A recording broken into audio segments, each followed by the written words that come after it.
Welcome back to another episode of the Startup Junkies podcast. Thank you for tuning in from wherever you are and however you are tuning in with us today. My name is Caleb Talley. I am a Startup Junkie and a co-host, joined by my fellow co-host, Jeff Amerine.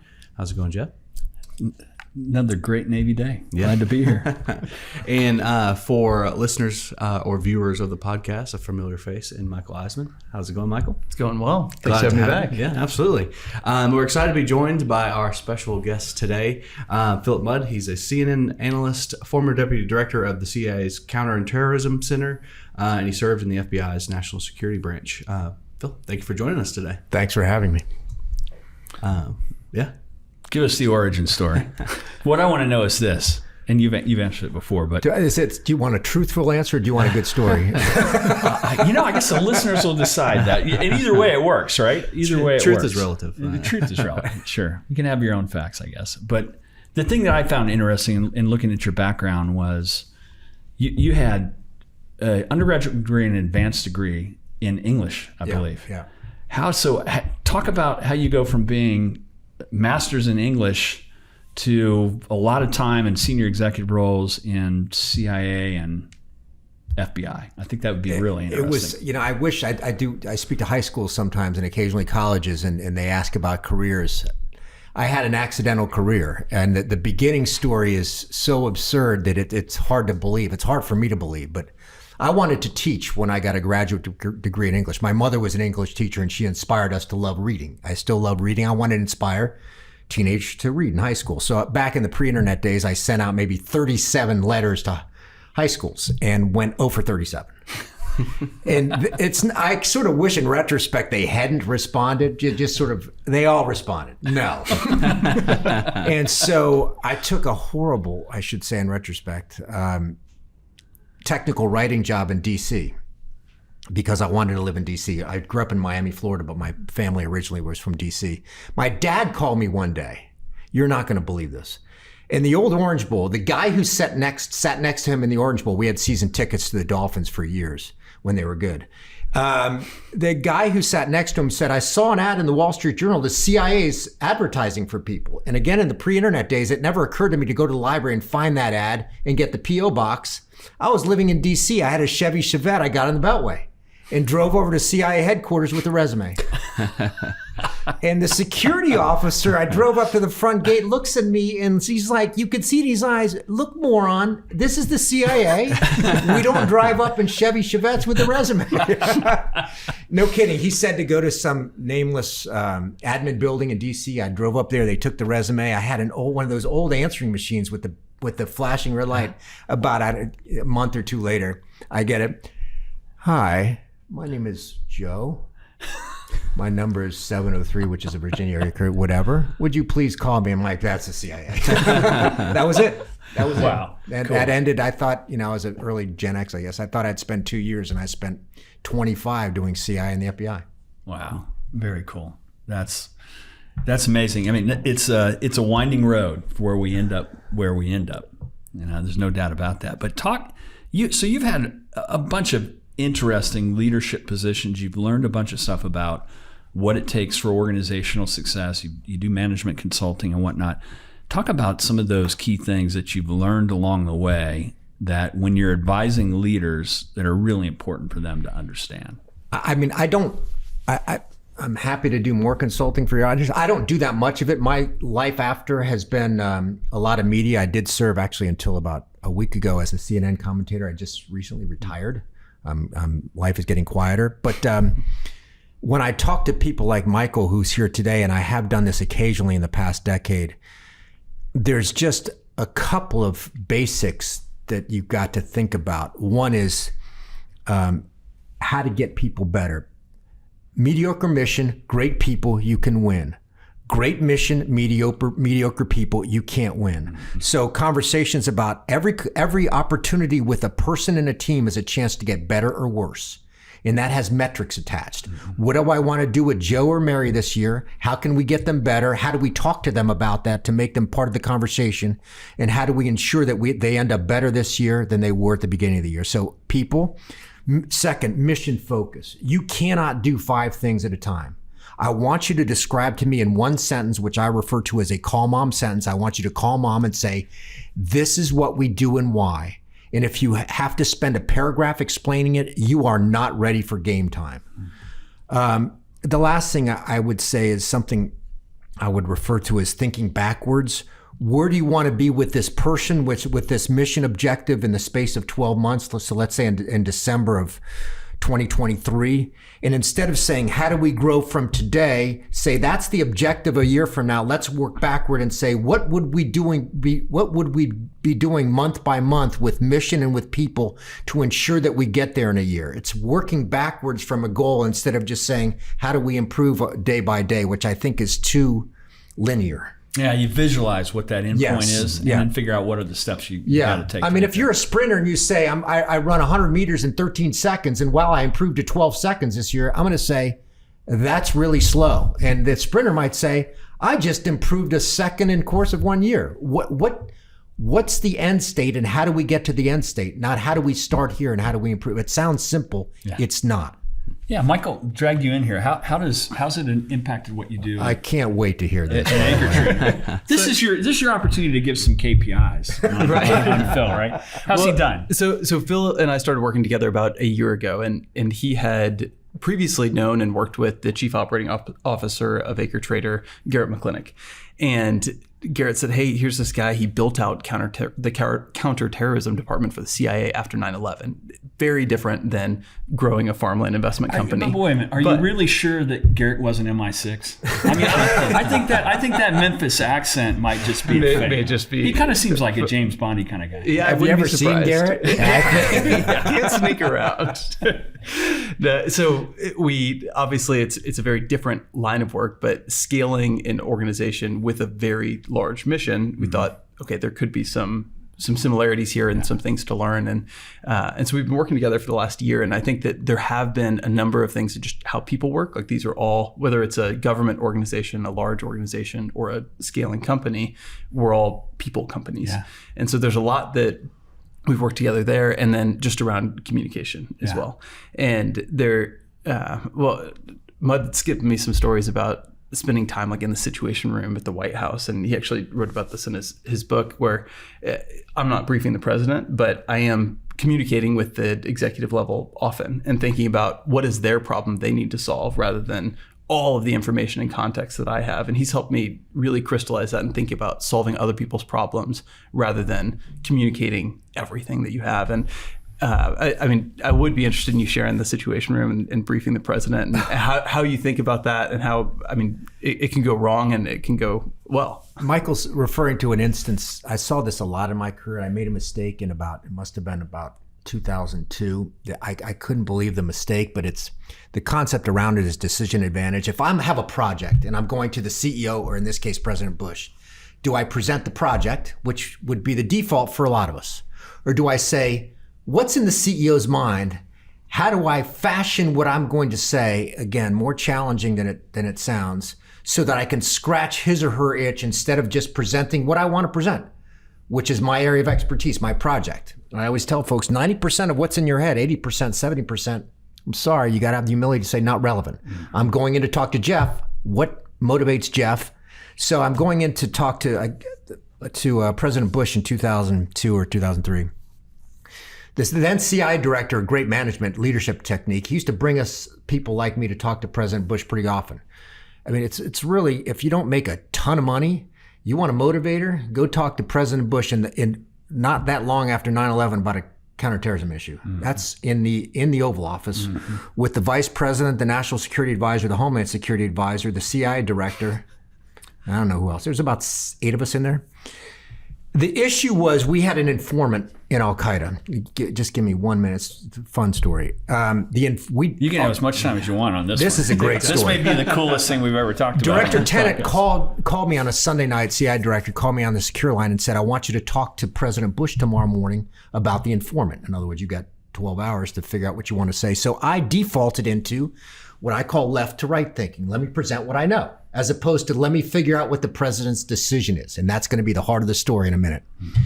What I know is going into the Oval Office the next day, I saw 90 seconds in front of the president. President Bush looks at me, roll.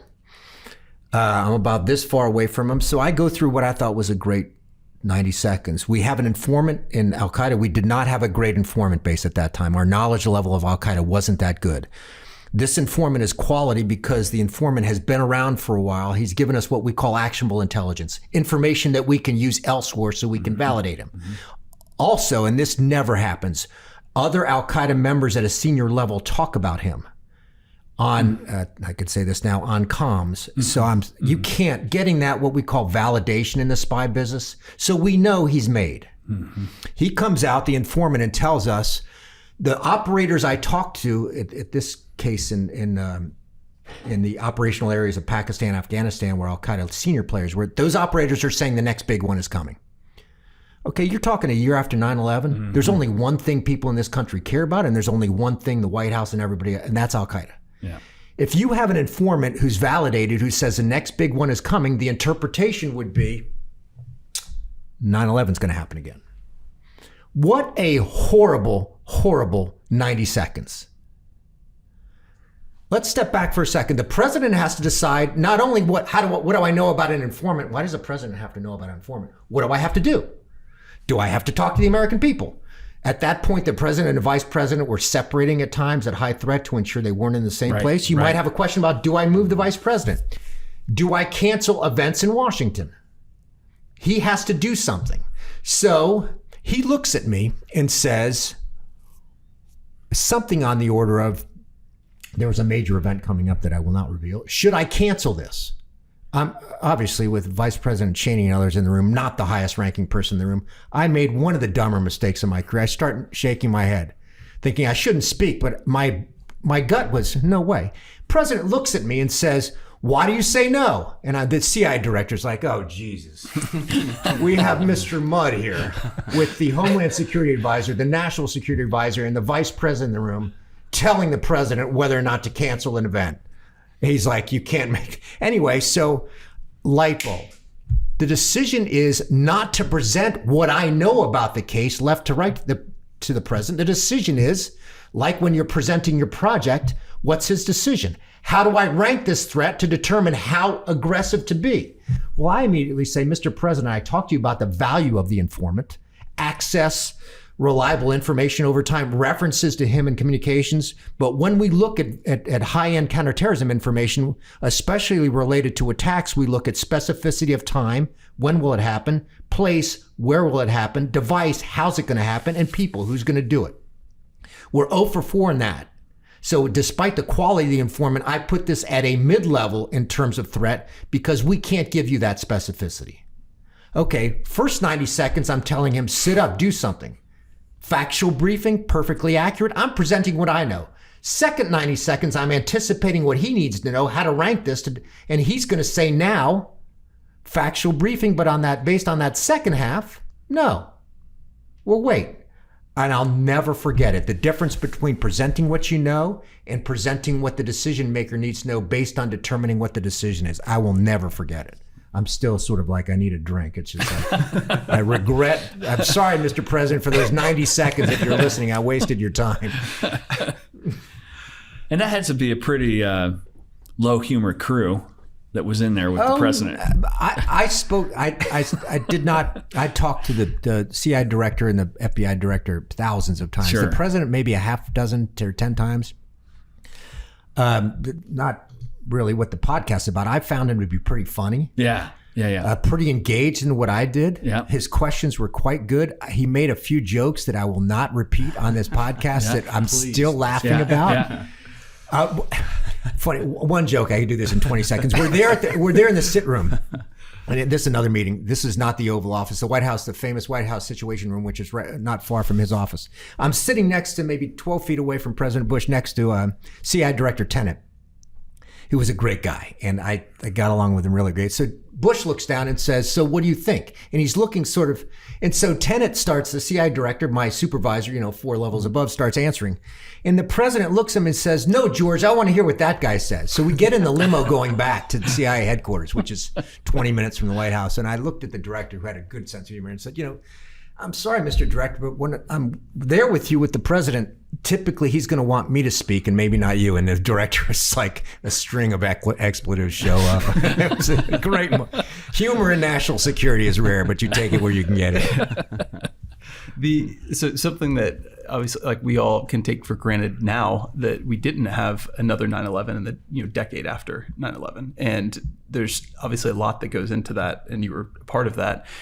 Something you've taught me a lot about in thinking about business activities is you have to be thinking about vulnerabilities. And I'm curious, how did you arrive at that being such like a strong principle of how you think about running an organization? Well, for example, if you look at, I saw a lot of lack of humility in the world that I lived in national security because it's non-competitive. Mm-hmm. So, if you look at numbers on, for example, on Burger King. Burger King used to be number 2, they're number 3. There's a highly competitive environment. Wendy's is out competing them. We didn't have competition. Is that true? Yes, yeah. Okay. We didn't have that. We didn't have. You're trying to say you just made that up? Yes.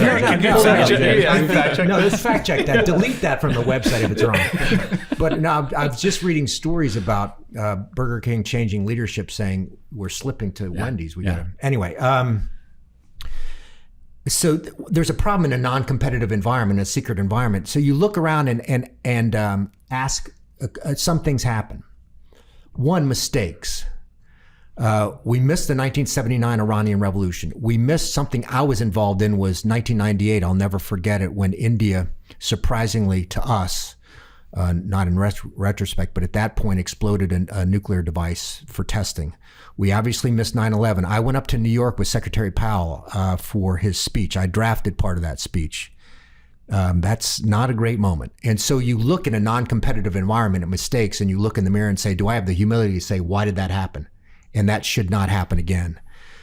I think you also look at processes like, for example, after 9/11, looking at the process for how somebody gets into the United States and how you stop somebody. And you say, step back. How do we look at a process and break it down and say, where are the vulnerabilities here to ensure it doesn't happen again? So I think looking at mistakes in a non-competitive environment and having the humility to say, I can break this down into a process, an intelligence process, an immigration process, and have the humility to say, we're not very good. And maybe we should, and I find that the parallels, just like we were talking about one last night, just striking. So we're dealing with processes. Well, there's a way to think about that to assess vulnerabilities before they happen. And so Michael and I will talk about that. But humility, mistakes, and just being aggressive and looking in the mirror and saying, I'm not that good. I can do better tomorrow. Yeah. And as that translates to, I guess, the business world, entrepreneurial world, it's kind of like a introspective, once everything's kind of calmed down, reflecting on those processes. Speak to, if you would, kind of about I guess more so when you're in the heat of crisis, like right when things go down, and kind of navigating the chaos of crisis in general, and how that might translate. Okay. There are some rules. And these rules, I keep referring to Michael because we've become, I can say affectionately, quite close. I told Michael last night he will be better than I ever was, and that feels good. I saw a lot of pain and made a tremendous number of mistakes that I regret. So, and some of them were in the heat of the moment. There's some things when I talked to Michael about that you think and some things that you know. The rules I'm going to give you now are hard and fast. These are not what I think. You must do these. Number one, the hotter it gets, the cooler you get. If you reflect tension, that is not leadership. That might be management. It is good leaders absorb stress. Bad leaders reflect stress. End. Stop. That is not a debatable. If you raise your voice in the office, that's a mistake. So that's one. The best leaders get cooler when it gets hotter, and people are absorbed by that. People will respond to that. When you look at the crisis, you have to go back to what I initially said, which was your call mom sentence. What is the problem, and what is our mission objective when we're looking back, let's say 5 years, and saying, haha, that was kind of funny, not. How would we have captured one sentence of where we want to be? So it might be a goal that we want to get to the next year, which is what we talked about 15 minutes ago. It might be a mistake.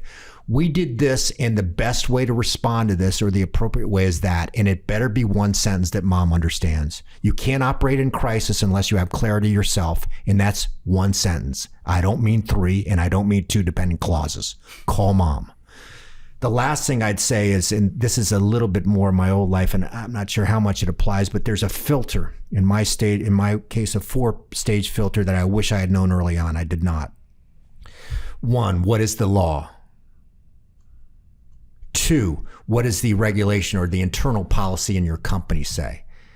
And the response to each better be one sentence. I don't need 3 pages on what the law is. Can I pay a contractor $5,000 under the table to give me a better bid? I don't think so. That's a no. That's one sentence.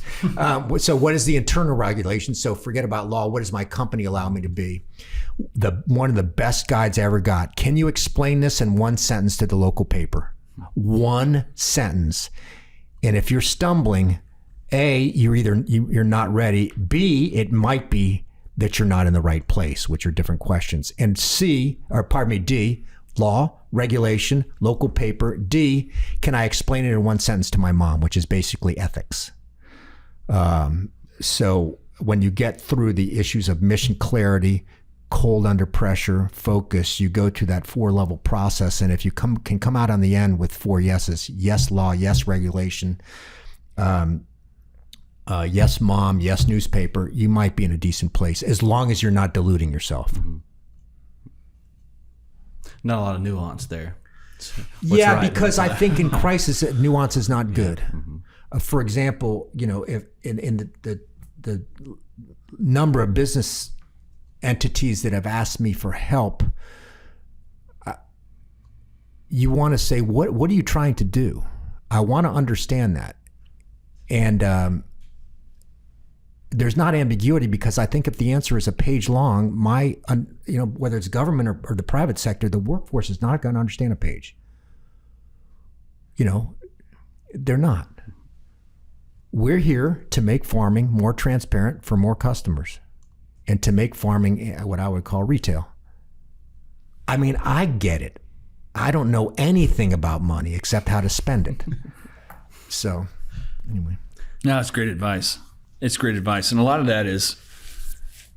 that definitely applies to startup environment, new ventures, or business in general, because inevitably you're going to run across these things that, if they're handled wrong, could be existential threats to the business. A perfect example of that would be, so the pandemic comes down, and on March 11th of 2020, the whole world closes. Well, small businesses on average had 27 days of cash reserves. The whole freaking world of small business was going to go out of business if there wasn't action taken to backstop them, since this was essentially a government mandated closure. Mm-hmm. And so having the clarity of, this is what we have to do to address this, is really important. And that's where calmly and coolly conveying that stat that I just gave you of, we got 30 days to figure this out, up to Small Business Administration, up to governor's office, up to the administration, to say, you're going to lose your small business base if you don't do something. Partly what I'm saying is that looking down, you cannot have your workforce, people are animals, right, sense instability. So the message I would have if I were talking to a company, then I wasn't, would be, look, there are a lot of companies in our situation. The question that we're going to face is, we've got 27 days of reserve. We have a responsibility not only to customers, but to a lot of families. Let's talk about how we ensure that we, today, and maybe we change tomorrow, that we work through this. Sure. We'll be fine. We'll be fine. Yeah. As opposed to, man, this is a rough day. Don't do that. The workforce will tense up. Tense means worse decision making. Yeah.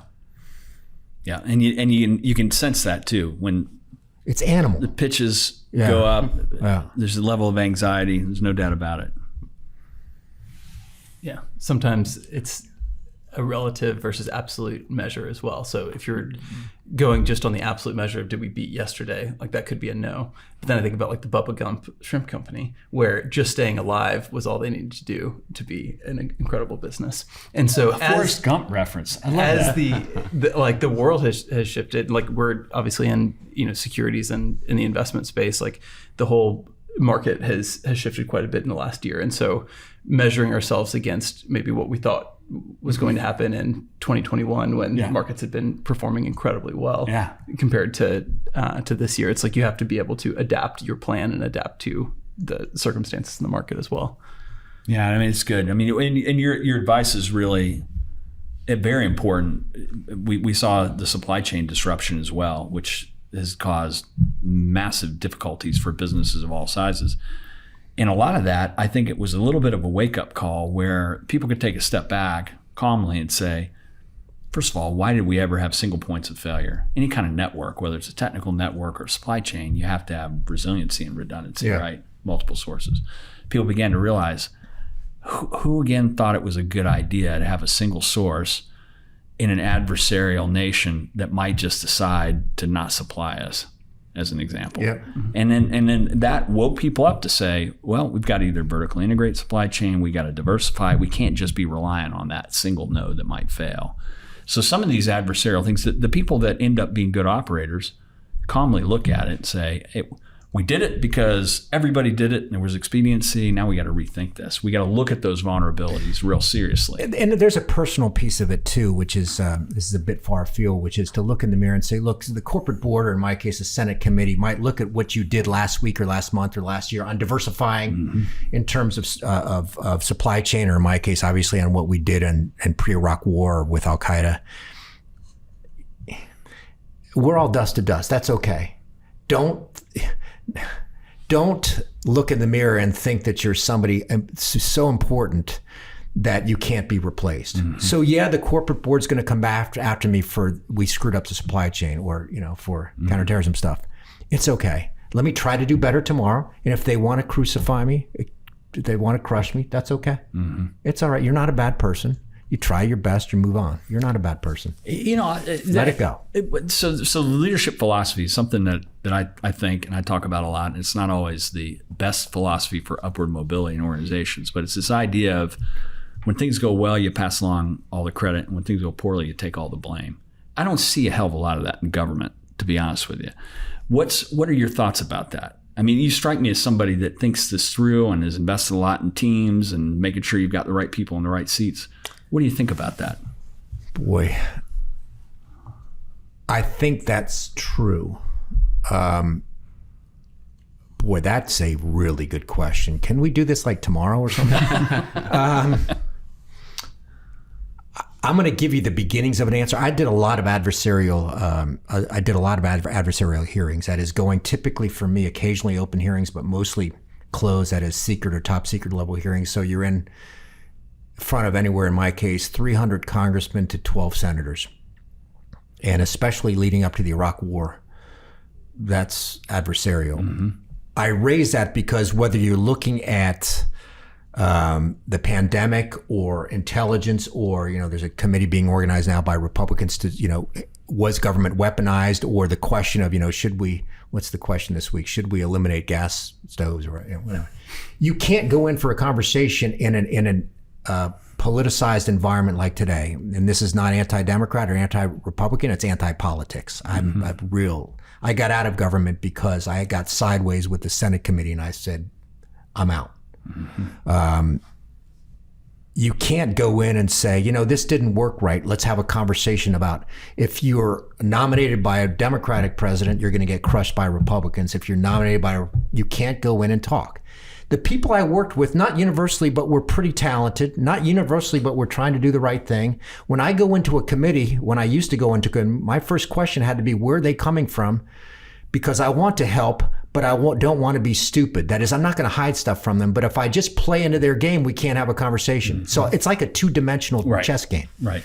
I'm going to answer your question, but if you just want to hammer me, I might answer it. I'm making this sound more Machiavellian than it is, but I want to lead you down a path, but if you just want to hammer me, we're not going to do that. Mr. Mudd, you're an ass clown. Well, that's really helpful. It's theater. Or I won't name him. One senator, I used to do a ton of Senate Intelligence Committee. Mr. Mudd, one senator, Mr. Mudd, isn't it true? And I'm like, whatever you're going to say, I guarantee you it's not true. Mr. Mudd, isn't it true? No, Senator. You don't have to finish the question. So I'm not going to contribute to your soundbite. Yeah. So you're talking about leadership philosophy. What do you think the average age of a startup founder is? If you had to there's the mythology and there's the reality. It depends. I mean, I would say the average age might skew younger. The average age of successful entrepreneurs is middle age or older, just because evidently time on earth matters for something. Yeah, and a lot of younger founders end up hiring experienced people around them afterwards. Right. Exactly. And I've talked to Mudd a lot about this as someone who was quickly promoted. In your career, you were managing people who were older than you. As somebody who, if somebody's listening who started a company and they're thinking, I need to bring on people who are more experienced, how would you frame your advice to them of bringing on people in managing people who have experience that you don't, or who have just a couple decades more experience than you do? I learned a lot of the lessons I learned were too late or after government. I left when I had this issue with the Senate in 2010. I didn't retire, which was a semi mistake. I quit, which for a government official with 25 years in doesn't happen. And I've learned a lot since then, but I think you have to step back and say, I am not the keeper of the knowledge. I am the keeper of the questions. Questions result from judgment, experience, exposure, perspective. So the people around the table might have knowledge that I don't have, in some cases experience or perspective. But where I make my money isn't time. My money is made in experience, perspective, and really good questions. For example, we're expanding by 30% this year. Why? Why? Can we talk about setting up a separate process that, let's call it the blue sky process? Can we set up a separate process to determine why we shouldn't be 60% this year? Let's do a process map and look at every step of the way and look at resources, that's people and money, and also look at how the mission would change. Can we actually handle that? Why?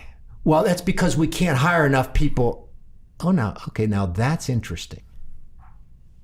So the question isn't we can't go from 30 to 60. The question is we have a bottleneck on hiring because we can't find enough engineers. Oh, that's interesting. Why can't we find enough engineers?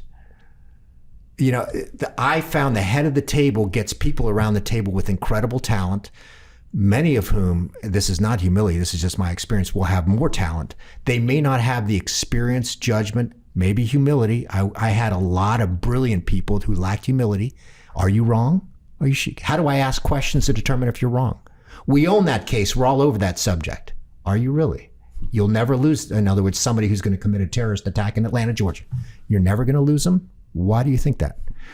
Head of the table, keeper of the questions. Surround yourself with maybe more knowledge and ask them hard questions based on just, you've got to reflect. You've got to think. The questions are really the answers for leaders, I think. Why do we do it that way? And then talent wins. Mm-hmm. Talent wins. I think that applies outside of just building a team. Like I found that in consulting meetings with entrepreneurs that come through here, it's less coaching and preaching and more asking the right questions to lead them to the answer that they need to know. But it's a matter of asking the question to get them there versus saying, oh, well, you should do X, Y, Z. Because when you ask them the question and they answer it, and then it becomes like, oh, light bulb, Well, I mean, when I look at Acres and the questions they ask about land, I mean, we should do a Startup Junkie, like coming over to Acres, just talking about, it's fascinating how they ask different questions about land. I'm not experienced in startups, but as I watch them ask questions, the uniqueness of the questions they ask for a mission objectives, that is, how do we retail more land bigger to more people with transparency? I'm like, that's freaking genius. Just because people ask questions in a different way. We should do like an entrepreneur. It would be fun. as a former government guy, I'll provide donuts if it's less Former government guy and most recent AV-Trader investor. Yes, I did get in. Former CNN commentator. Got some corn now. Happy to be out of that business. Yeah, I mean, there is something to that. But the consulting philosophy that I try to put out here, and is one, we cover so many subjects. We'll have companies come in that have intellectual property from a major university in how graphene can do energy harvesting. All right, pretty complex, pretty difficult to understand. Yeah. Kind of quantum level stuff. Next minute we'll have somebody that's going to start a food truck and sell street tacos and everything in between. Mm-hmm. And so we seldom have depth enough to go way deep on any of those. But there's a commonality of questions that you want to ask in order to lead them down a path that's going to ultimately lead to having a good business. Just like you said. Yeah. We don't often have the answers. And when we have the answers, the worst mentors, coaches, and other folks I've seen have said, well, in my 35 years, this is how I was successful in the businesses I ran. That is... You don't have the answers. Terrible. You don't. Mm-hmm. You don't. Because you may have the questions and ask the questions. And I've always kind of felt like our job is to illuminate the path for the entrepreneur, and only the entrepreneur can walk down that path. We illuminate it by giving them the questions to ask, the things to think about. I think not what to do. A different way to think about it would be narrowing the playing field. I cannot tell you what tomorrow is. I can tell you some things to think about in terms of how do I kick the tires on this? Mm-hmm. How do I run a meeting? Mm-hmm. But if somebody walks into your office and says, this is how this is going to work next week, that's an alarm bell. Next week is the future. For the first 20 years of my career, I thought intelligence was predicting the future. What are the Russians going to do in Ukraine? What's Al-Qaeda going to do? We should have said, how do we understand what Al-Qaeda is thinking and what might our vulnerabilities be? Wow, is that a different? Mm-hmm. And then I think a humble person would say, I don't have a great insight into what they're thinking. And so my clarity on what they might do tomorrow is not great. We mirror image them, partly what mirror imaging and intelligence business is saying. Logic would say they don't want to attack in the United States because they don't want to bring a ton of bricks down on them. Mirror imaging is saying the other guy thinks like you do. Classic, I'm oversimplifying this, but classic intelligence problem. Mm-hmm. I experienced and committed every analytic and brain mistake you can make. So if you want to understand mistakes, I'm your guy. With great value. If you want to understand what not to do, I'm like, I can do it. The follow-up podcast will just be that's a 3-day podcast. It goes over several sessions. I'm going to change gears on you a little bit just because I'm so curious. Do I have a role in this, or you just do whatever you want to do? I pretty much do whatever I want to do. You figured that out. You've broken the code. You didn't even have to pull my fingernails out for that or anything. You've broken the code. Easy. I know. The thing I'm real curious about is you had these leadership roles in really important federal agencies, and then I guess it was in 2010. Yeah. You're out with CNN, and you're a commentator or an analyst or an expert somewhere in that time frame, right? Three stages. I worked a little for public affairs in government and got to know some producers and stuff. Okay. When I quit government between about, I'm going to guess, 2010 or 12 or 13, I did everybody. Fox, Jazeera, so you were on CNN, everywhere for free. You had the right resume, right? Everybody, that's Al-Qaeda, ISIS days. Yep. Everybody wants to kind of, and then, so I learned a lot about TV and communication. And then in 2013, CNN was using me a lot, and they offered me a paycheck. And people think that it's all sort of left, right, Republican, Democrat. I'm like, you would like me to get a paycheck to speak on TV? That's a yes. Let me give you the call mom sentence. Yes. So, and they were great. It was really, I know some people are anti-CNN, but great place to work. How was that? I mean, how was it in terms of that transition from being somebody where there was only a limited number of people that you could, by law, talk to and what you did before. And now you got a worldwide audience, and they're asking for your opinion on this stuff because people really want to understand how some of this stuff worked. How was that? How hard was it to make that transition? Different than you would think. Yeah. A lot of my friends would say, how do you understand what you can say and what you can't? That is, substance was not the problem. Mm-hmm. The challenge, and this took me, when I was at the CIA, especially the final 10 years of my career, I spoke partly for a living. I did more congressional testimony than I can remember. I must have briefed the FBI director and CIA director 2,000 times. So you learn how to speak, but there are characteristics to TV stylistically. So for all the people who are dealing with a corporate board or dealing with a presentation, an investor conference or whatever, I need to get in and out in, let's say, 40 seconds. I need no ums. I need eye contact with the anchor. I need to have a message in the first 5 seconds that has a hook. Is that hook funny? Is it fact-based? Is it aggressive? Is it adversarial? I need to follow that up with, let's say, 20 or 30 seconds of substance. I said you're wrong because, and then I need to hook it back. So when I said Jeff was wrong, you understand why now, Wolf. It's because he's an idiot. No. But my point is, there would be a consensus of people that might agree on that point. Most of them are in this room. That's right. But so the craft, and I want to score when I do something. I don't want to be a neutral. I want to have the audience say, I don't know who that guy is. It's a pride thing. So scoring to me was not talking about Iran, Al-Qaeda, ISIS, North Korea. It was, I need a 5-second hook. I need a 20 or 30-second bite. I need to get out. And typically at the end, I'm going to hook. So Jeff, when I said this, so I'm cueing you, I'm coming back to you. Okay. And the anchor likes that. Yeah. And I need no ums. I need, if I want to be aggressive, it's purposeful. If I want to step back, it's purposeful. If I want to drop a joke, it's purposeful. That's an interesting perspective. Nobody can believe that. I just use my hands. I roll my eyes. That means I'm being funny with you. Yeah. It's got to be on a subject where nobody died in my old business. Yeah. So the craft was, for me, really hard. I bet. But just as an intellectual gymnastic, really interesting. It took 2 or 3 years to do that.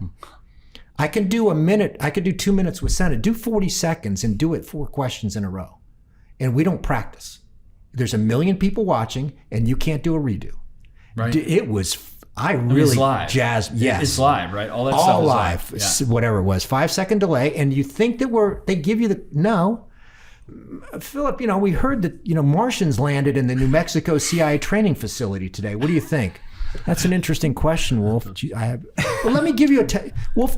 We talked about that at the CIA in 2003. Let me give you an example. Whatever. But you learn to deal with curveballs all the time. I bet. The speed is just intense. I bet. If you want to score. It's rapid fire. Yeah. It's It was. rapid I fire. really, Fox, Jared, this is not a CNN thing. Just the gymnastics of live TV was awesome. It sounds like that's kind of a rush, sort of an adrenaline thing. It's a mind rush. Are you going to do more of that, or are you all done with it? I mean, somebody called you back and said, hey. I stopped with CNN. They're obviously doing different things there now. I had a great run with them. Just as a behind-the-scenes company, I was a contractor. People like me that you see are contractors. Right. You go in, you talk, the producer says thanks, you go home. I mean, what's not to like? Yeah. So all this stuff about CNN politics, I don't know. They were nice to me. All the anchor people you see were nice to me. Sure. I never had it. So maybe, but I did it for 10 years. And I don't know whether to say this is a little bit, at some level, it's not healthy. People come up to you on the street and say hi, and people want to buy you a beer. Recognize you. Yes. Yeah. And, I'm a 3rd-tier guy, but people still come up. And I think if you want to live a purposeful, successful life with my girlfriend and her dog and Michael, that's fun. It's a great job. I would do it again, maybe, but I'm not sure. But it's also good to get off that and realize that's not life. There's a time and a season for it, right? That's you did it. it. Life is a Pinot Noir, and joking with Michael and playing with my girlfriend. It encourages a sense that you're somebody, and I don't think that's healthy. Yeah, Elon Musk thinks he's somebody, not healthy. He is, but dude, seriously, go have a beer and chill out. Get over yourself, Get right? over yourself. Right. Get over yourself. Right, Yes. right. Good stuff. What have we not covered?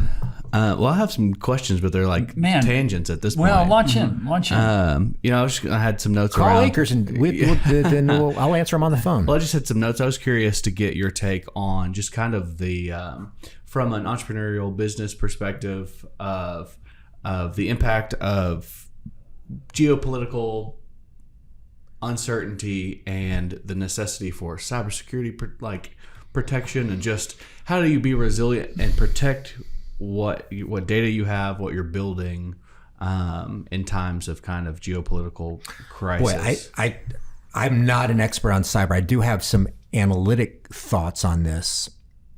And some of this we've talked about in the past bit.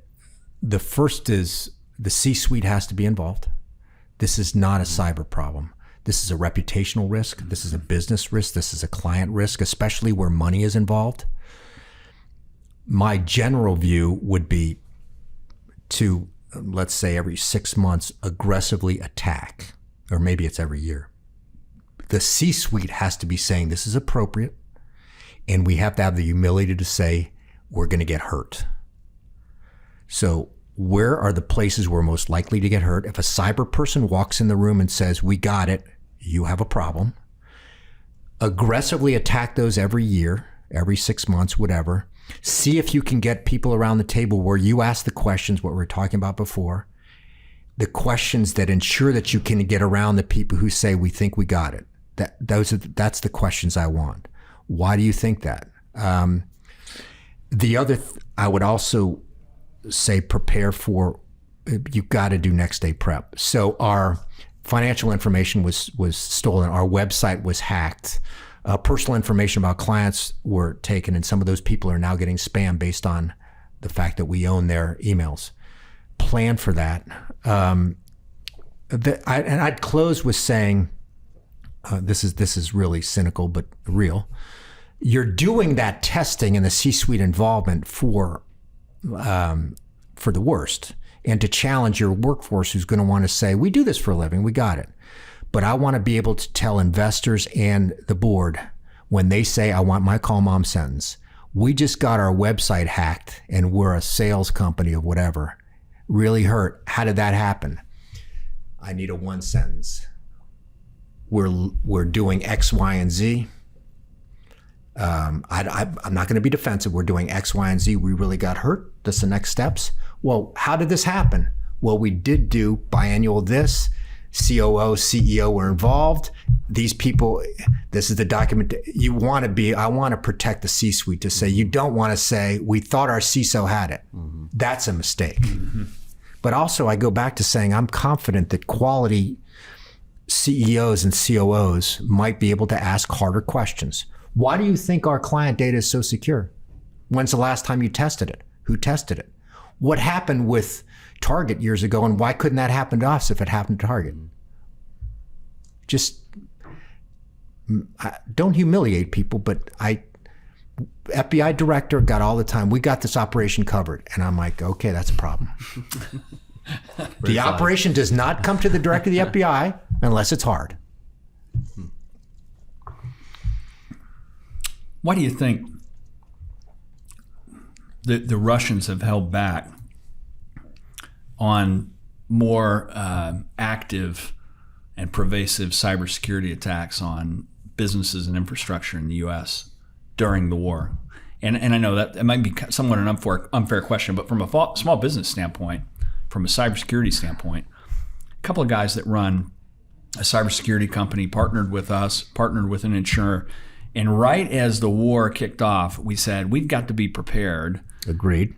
Because the small businesses are going to get hit. These guys are going to set loose their independent actors and everybody else that maybe they've controlled from the Kremlin to really cause disruptions over here in response to the sanctions and the fact that this is essentially a proxy war between the Western world and the Russians.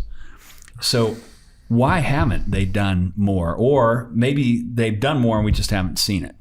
I'd be curious in your thoughts on that, to the extent you can talk about it. I don't know, and I'm not a cyber guy. As a career analyst, I go back to my training, which is to understand the adversary and to start not with what we know or what we think, but to start backwards with how might that person think. So as a non-Russia person, I would say it would take us literally 3 hours to run through the analytic process. There's a way technical process I would use to evaluate this. 15 seconds would be,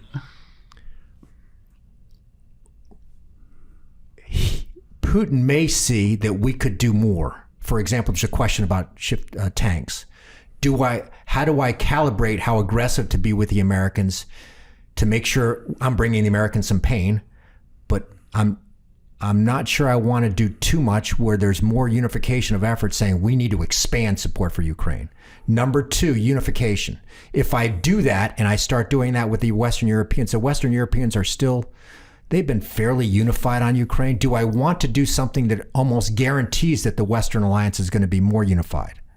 So it's the Americans first. Do I provoke them more? Do I push for more unity? And the last point I would make is, as soon as you expose your operation, you're giving intel people a chance to see what you're doing and how to prevent the next one. So do I want to hold my cards for a bigger game? And I don't know what that bigger game is. Is it Baltic states? Is it Poland? I don't know. So I circle back to where I started. My first question would be, what might he be thinking? Because clearly that's an option for him. He must be thinking the cost is not worth the benefit. I think that's a really basic. And what costs would he be thinking of? I don't know, but that's my guess. Do you assign rational thought processes to him at this point? That's a rational actor model of analysis. I do not. Rational actor model is a version of mirror imaging. That is, that person will act rationally, which means according to how I would act. Yeah. North Korea is a good example. I don't think he acts in a way that I would see as rational from a Western perspective. From his perspective, I think it is. It's a power game. It's not a how do I make my country better game.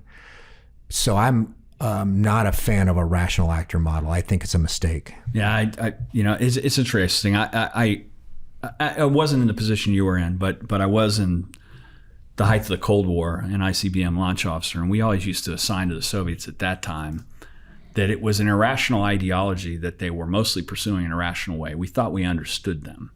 We thought we did. Well, if you say it's irrational, by definition, you don't understand them because they think it's rational. Well, I guess what I'm saying is irrational ideology. Communism never made any sense. It was never going to work. But we thought we understood the bounds, the steps that they would take when we looked at the Soviets. We thought we understood when they would consider a first strike. And maybe we didn't.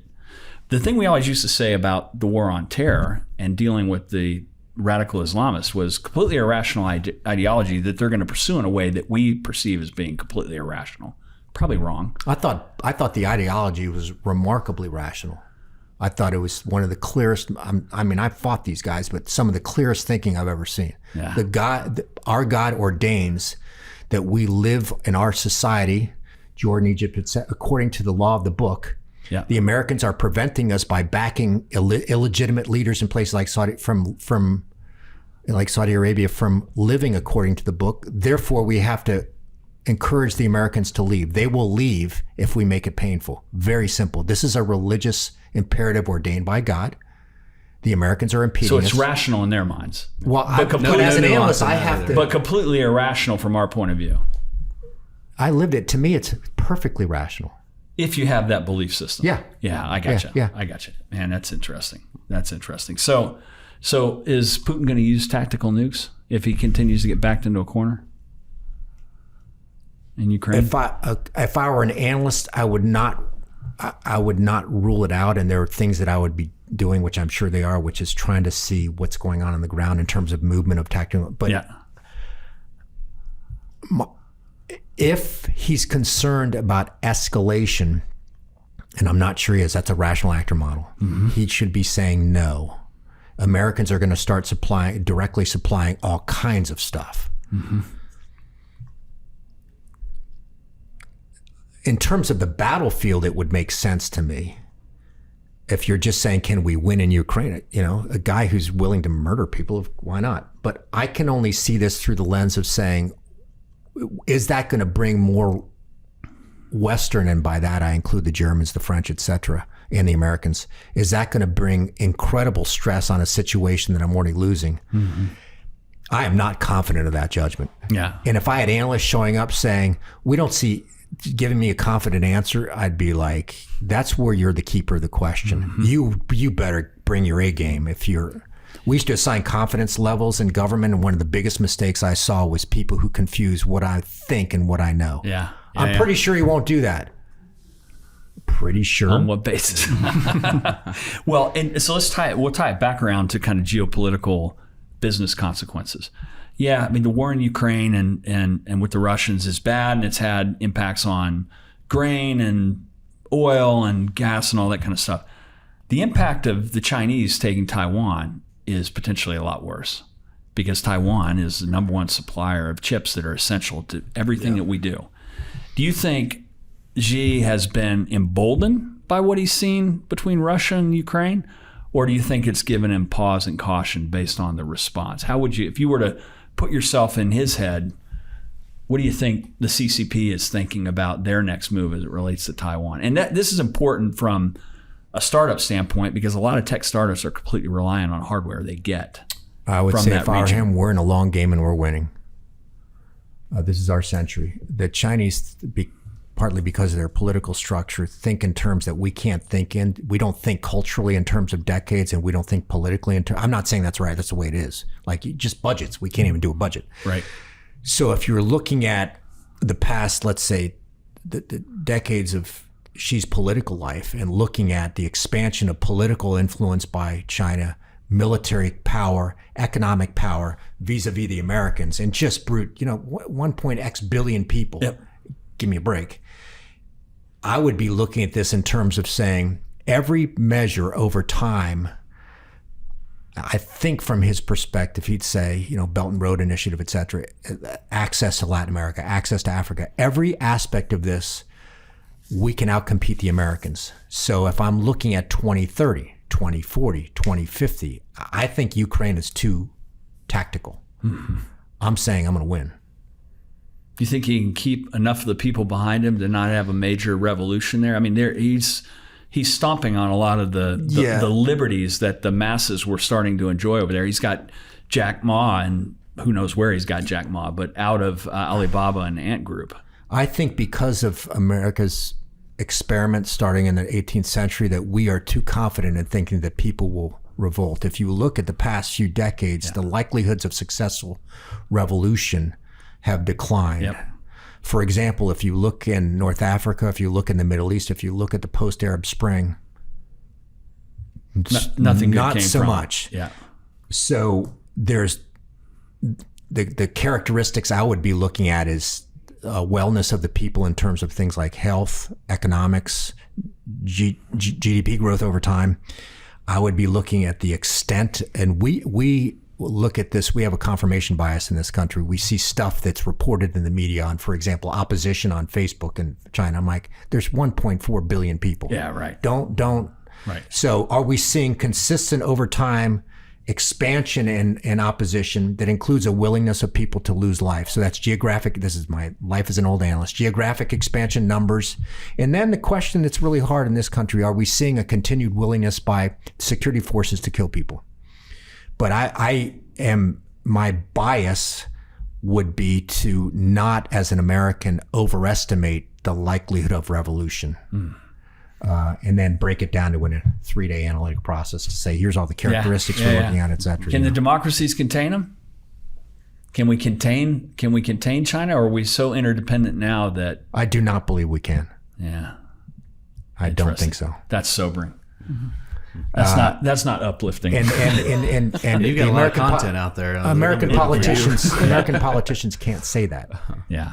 It's like, we will not let Iran. I used to work on Iran get a nuclear weapon. Good luck. They're like 5 minutes from. Here's your options. Yeah. You bomb them. Yeah. You invade them. You persuade them to stop. You ignore them. If Iran gets a nuclear weapon, the likelihood we invade, I think, is relatively low. Mm-hmm. They have a dispersed, buried program. Yeah. The likelihood you get an international consensus to eliminate a program that's national, geographically, and buried, good luck.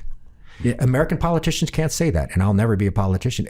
I don't know, and I'm sure some people would attack me. I don't know what to tell you. With Netanyahu back as the prime minister, he at what point does he call an alpha strike and take out what they have? The problem is, since the Israelis are not going to tolerate it, right? And they might even get support from the Saudis who hate them like they do. I lived in Saudi Arabia. They it's like Arkansas versus whatever. They pay Alabama last all of Texas. Red River rivalry, yes. By the way, my girlfriend last night, I'm talking to her about a basketball game. I'm a college hoops fan. And I said, everybody around at the Graduate Hotel here is wearing Arkansas red. She said, dude, homie, it's Razorback red. It is not, I felt like an idiot. It is not Arkansas red. But I go back this is not a political judgment or a judgment of intent. I'm saying physically, if you saw what Israel did to an Iraqi reactor decades ago, and the Iranians they are very smart. Yeah, no doubt. Not only the engineers, they have an engineering and scientific establishment that's very good. You disperse your program, that is geographically, and you bury it. So it's not whether I question Netanyahu's intent to strike. I'm going to say, what exactly are you going to do? What are you going to hit? Yeah. And then after day 1 or 2, when you get 20% of the program, what do they do next? and then remember, the Russians are pro-Iranian. The Europeans are going to be all over you. Yeah, yeah. I may be too simplistic on this, but I'm a realist. What are you going to do? Yeah. Good. And American presidents, Republicans and Democrats will say, we'll never let this happen. And I don't actually watch the news anymore, but if I did, I'd say, what are you going to do? Yeah. And they'll tell you something. It's not true. Yeah, yeah, yeah. Wow, that's interesting. Man, I feel like, did we get into trouble here? No, I didn't. No. You may have. I feel like I said at least 2 stupid things. No, you did great. So Land the plane? The way we like to land the plane. No, we need one funny question before we. Okay, we need at least one goofy question. I want to hear. Well, okay. Go ahead. You were going to ask the same thing. I could tell where you're I always do Go ahead. serious stuff, and then I get depressed. I just want to hear one anecdote from your experience that's the story you tell. When you're at an event and somebody calls on you to, tell a story from your experience. Just like one, not a funny question, but I'm calling on you to give us a funny anecdote. Not necessarily funny, but some.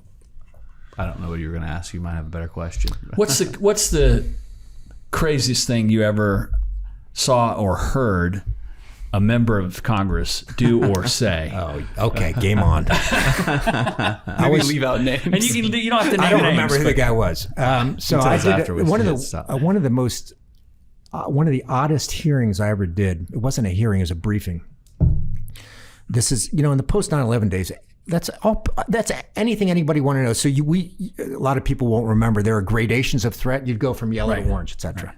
So when that happened, I typically would be told by the CIA director, go explain to the Senate or the House, because everybody in America is like, why did we just go to orange? Mm-hmm. Right.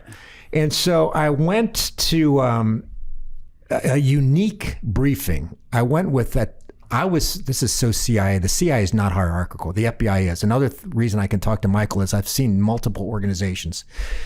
So I'm 3 levels below the CIA director, George Tenet. He calls me, you're going to do this congressional briefing tomorrow. I'm like, okay. The other briefer was Tom Ridge. He's the Secretary of Homeland Security, the largest agency in the U.S. government. So there's 2 podiums in the base of the House of Representatives. There's Tom Ridge and there's young Mr. Mudd. And I had done multiple briefings with Tom Ridge, a really good guy at that point, really good guy. About 300, I don't remember, members of Congress show up. I mean, that's a briefing.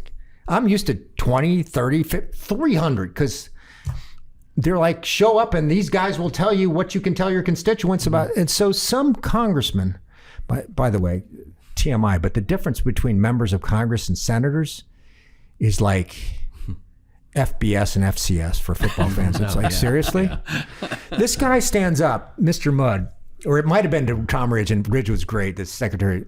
Every time a weird question he would come in, he'd say, I think Mr. Mudd has an answer to that. This congressman, and this is 20 years ago, but I'll never forget, stands up and says something like, I've got an apartment in downtown DC, because a lot of congressmen, they live at home, and so they come to DC and have like dumps that they live in for, because they're never there. They sleep there and they go to the Hill and then they go home. I'm across from some sort of religious center, and I'm seeing a lot of people coming out with different sort of gear and headdresses that look really unusual to me. Who should I call? I'm like, you don't call the CIA, first of all. I don't remember what I said. I'm sure I said something. I'm like, there's people with headdresses coming out of a religious facility in one of the cities in America that has the widest distribution of national. I'm like, I felt like saying, you can't, seriously? But you can't. That's Go a back to really good Texas. question, Congressman, which means I need 2 seconds to figure out what to say. Right, I have no right. idea. I'm trying to think about just one. If you want a funny CIA story, this passes for funny CIA. One of the best informants we had, really good informant in Al Qaeda, gets arrested one day, and we get the message he's arrested. He was really good. What happens? This moron says that he's got to go home and visit his wife and his family, or his second wife or third wife, whatever.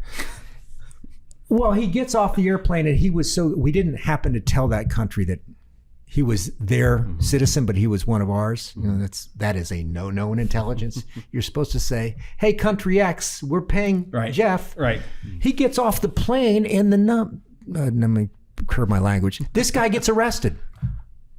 And so he, of course, immediately tells the police in that country, "I'm a CIA guy." And they're like, and this is a country we're very close to. They're like, they call us and like, John Doe, we picked up, and he immediately says, "Let me go. I'm a CIA guy." First, is he one of your guys? Oh my God. Yeah, we kind of forgot to mention that we hired one of your citizens. It kind of, and so we're like, what did he do? And we're paying this guy a lot of money, and he was worth every dime. He doesn't pay alimony here. I'm like, you can't make this up. Does the CIA have to pay alimony I'm like, you can't make this up. We're in the midst of a global campaign about counterterrorism, and we're talking about paying alimony for an informant. You can't make it up. So I don't know if that qualifies, but I'll never forget that day. I'm like, no way. Anyway. Good stuff. Good stuff. Okay, we'll ask the time machine question now, right? So you've had this amazing career, lots of different experience. If you could go all the way back with all this accumulated learning in a time machine to before you started at the CIA, what advice would you give your younger self with all that you know now?